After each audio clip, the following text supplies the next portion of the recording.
Señores oficiales, suboficiales, tropa y personal civil de la Academia de Artillería, caballeros y damas alumnos, señoras y señores, para mí es un honor poder relatar, como jefe de estudios de la Academia, un extracto de la oración que en la apertura de la Real Academia de Caballeros Cadetes del Real Cuerpo de Artillería, establecida por Su Majestad el Rey Carlos III, pronunció el día 16 de mayo de 1764 el padre Antonio Ximeno y Pujades, jesuita, matemático, filósofo y musicólogo, profesor primario de dicha academia.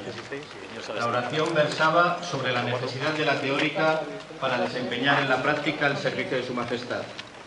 Comenzaba así: yo no sé, señores, si pensará alguno que se renueva hoy en este Real Alcázar la ridícula escena del declamador Corrión, que quiso hablar del arte de la guerra en presencia de Aníbal y sus oficiales.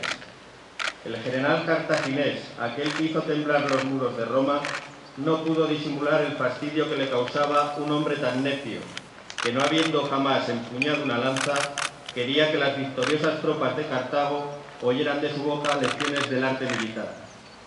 Parece, si no me engaño, que me veo yo en semejantes circunstancias. Delante de mis ojos veo al brazo derecho de la nación española, al distinguido Real Cuerpo de Artillería, a cuya sola presencia no solo temblaron, sino que cayeron los muros de Almeida. A su frente veo jefes ancianos, cuyas canas, cubiertas del polvo de la guerra, me infunden respeto y temor.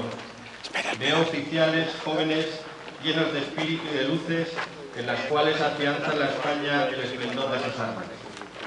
¿Y en esta asamblea debo yo hablar del arte de la guerra? Yo que no he visto sino pinturas de Marte, yo que ni puedo tocar una espada, yo, en fin, que por mi estado parece que no debo dar sino lecciones de mansedumbre y de paz. Pero antes de resolver sobre esta incongruencia, hoy os suplico lo que en otra materia igualmente fundada en la observación y experiencia sucedió en Europa a principios de este siglo. Se trataba de averiguar la verdadera figura de la Tierra, que siendo chata por los polos, debe tener los grados hacia el ecuador menores que hacia el polo, y mayores siendo prolongada. Los académicos franceses, después de 36 años de observaciones y medidas, resolvieron que era prolongada. Newton, sin hacer observación ninguna, fundándose en la revolución diaria de la Tierra y en los principios de su física, sostuvo que era chata. ¿A qué nos atenemos, pues? ¿A la observación o al cálculo? ¿Al raciocinio o a la experiencia? ¿A la teórica o a la práctica? Yo sé, señores, que la flaqueza de la razón humana apenas tiene apoyo seguro.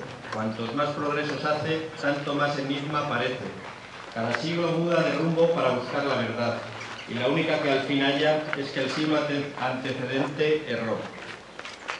Pero en medio de esta incertidumbre en que fluctuamos, hay especialmente en las artes un cierto método que seguir menos expuesto a error, y es obrar por principio.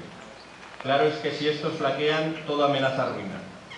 Sus principios tenía la física de Descartes, sus principios tenía la astronomía de Ptolomeo, pero como unos y otros estaban mal formulados, la física del uno y la astronomía del otro se desvanecieron.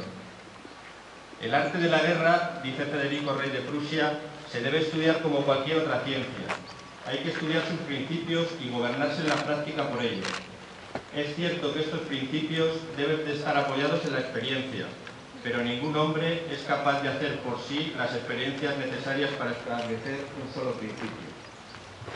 Pero estudiar y saber los principios del arte fundados en la experiencia de los grandes capitanes que nos precedieron está tan lejos de necesitar de práctica que antes bien, dice Vegencio, se debe escoger para la guerra jóvenes de pocos años a fin de que tengan tiempo de estudiar la teórica antes de salir a campaña. Y como esta teórica se funden los conocimientos más profundos de las matemáticas, de la física, de la historia, de la filosofía, su explicación sin duda pertenece a hombres enteramente dedicados al estudio. Si mi designio no fuera inspirar a los jóvenes cadetes el espíritu de estudio y el ansia de saber, pensaría hacer agravio a la sabiduría de los hábiles oficiales que me escuchan, probando que el arte de la guerra debe sus progresos a las demostraciones de los matemáticos, a las observaciones de los físicos y a las luces de los filósofos. No pretendo decir con esto que a los matemáticos, físicos y filósofos se les saque de las clases para mandar ejércitos, ni tampoco pretendo restablecer la teórica militar de los griegos de la Segunda Edad, los cuales, entregados a una geometría menuda, trazaban sobre el papel planes de batalla, formaban las tropas con la regla y el compás en figura de ángulos, arcos y rombos, y en el retiro de su estudio conseguían victorias imaginarias. La aplicación de estas ciencias al arte de la guerra pide cierta prudencia y tino. Por esto, los antiguos griegos y romanos, además de las escuelas de matemáticas y de filosofía en que recibían las ideas fundamentales de la ciencia militar, tenían otra especie de colegios de solo táctica, cuyos profesores eran oficiales viejos y eméritos, que por último servicio a la patria comunicaban a los jóvenes el uso de las ciencias que habían hecho y visto hacer en la campaña. Los griegos levantaron el arte de la guerra a un punto de perfección nada despreciable. Lo hicieron cuando el arte de la guerra pasó a las escuelas y se estudió por principios. Alejandro Magno fue uno de los primeros que estudiaron metódicamente el arte de la guerra antes de salir a campaña. Aristóteles fue su maestro en la geometría y en la filosofía, Parmenión en la táctica, y todos saben cuál fue su ímpetu de salida. De un golpe se lleva a la Grecia, pasa al Oriente, asusta a los judíos, vence a los persas, entra en Egipto, penetra hasta la India. Nada se le resiste, tanto puede, señores, un soldado que pelea por principios. Los artilleros franceses del siglo pasado construyeron unas tablas para arrojar bombas fundadas enteramente en la práctica. Primeramente tiraron con un mortero de 12 pulgadas de calibre cargado con 2 libras de pólvora con elevación de 10 grados. Después con elevación de 11, de 12 hasta 15. Y hallaron que los alcances aumentaban 8 toesas por cada grado de elevación. Repitieron las pruebas con diferentes cargas y diferentes morteros, y constantemente hallaron que los alcances crecían desde 10 hasta 15 grados en progresión aritmética. Fácilmente creyeron que la misma progresión debía reinar en los tiros hechos con otras elevaciones, y sobre este fundamento construyeron sus tablas verdaderamente preciosas, donde no tiene cabida ni la ociosidad de los matemáticos ni el arbitrio de los físicos. Todo es prueba, experiencia y práctica de hombres que envejecieron en la campaña y que con estas tablas consiguieron famosas victorias. Pero qué lástima. Unas tablas hechas por hombres tan prácticos resultaron ser las más futiles y despreciables. La mayor parte de los tiros apuntados por ellas se quedaban a más de 100 toesas de distancia del blanco. ¿Cómo podía ser? La razón es que estas tablas suponen que los senos de los grados crecen con ellos en progresión aritmética, y este es un error grosero de geometría. Pero, ¿las pruebas? ¿Pudieron acaso equivocarse midiendo el alcance de los tiros? No, señores, no se equivocaron. Pero esto mismo prueba que la más exacta práctica, cuando carece de principios, precipita en el error. La reforma de la artillería estuvo perdida en Francia hasta que el gobierno hizo lo que acaba de hacer nuestro augusto monarca en este Real Alcázar. Abrió escuelas de teoría que han dado después la ley a toda la Europa. Uno de sus profesores, el señor de Belidor, calculó otras tablas para arrojar bombas fundadas en la geometría y física de Galileo. Se dirigió con ellas al Real Cuerpo de Artillería. Se hicieron las pruebas y se hallaron tanto más conformes a la experiencia cuanto más conforme suele ser a la verdad la geometría que el capricho. Digo y repito que la experiencia y la práctica son las madres de las ciencias y de las artes, pero la práctica sin ciencia ha sido siempre el mayor obstáculo para el progreso de ellos. Pero no puedo disimular otro obstáculo que opone al progreso de las artes la terquedad de nuestra pereza. Cuando una verdad venció la contradicción y se abrió camino, la abrazamos, sí, pero dormimos luego sobre ella como si no hubiera que corregir o que adelantar en su uso.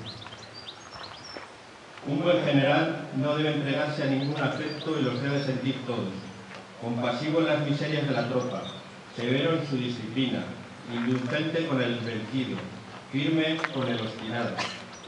Yo no acierto, vuelvo a decir, a desenvolver esta gran idea, solo aprendo en confuso que un general debe ser un gran matemático, un gran historiador, un gran político, un gran filósofo, un héroe. Y este es el fin que se ha propuesto nuestro augusto y católico monarca Carlos III. En la elección de esta noble compañía de caballeros cadetes, fundar un colegio de héroes, en los cuales se propague en España el talento y espíritu militar.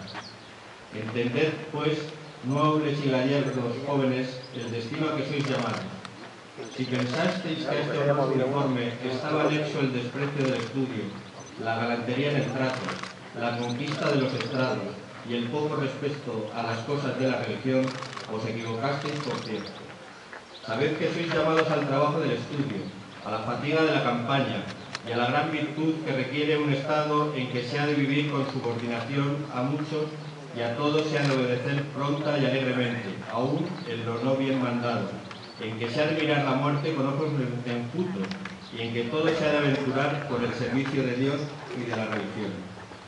Todo esto se os hará llevadero y dulce si animáis vuestras acciones del espíritu de honor, considerando que lleváis en vuestras tiernas manos la honra de vuestras casas, que el monarca os mira como a hijos queridos y como tales os ha colocado en el más respetable y magnífico alcázar de su reino, deseando veros algún día que pueda dejar descansar en vuestros brazos el peso de su corona. Veis la magnificencia y el aseo con que a sus reales expensas se os aloja. Veis la incomparable firmeza con que el ministro de guerra, atento a fomentar el nervio de la monarquía, fomenta vuestro establecimiento. Veis a los comandantes y jefes del cuerpo descuelados en procurar vuestras ventajas y consumidos del celo que les cuesta a vuestro bien. Veis en fin a los oficiales más hábiles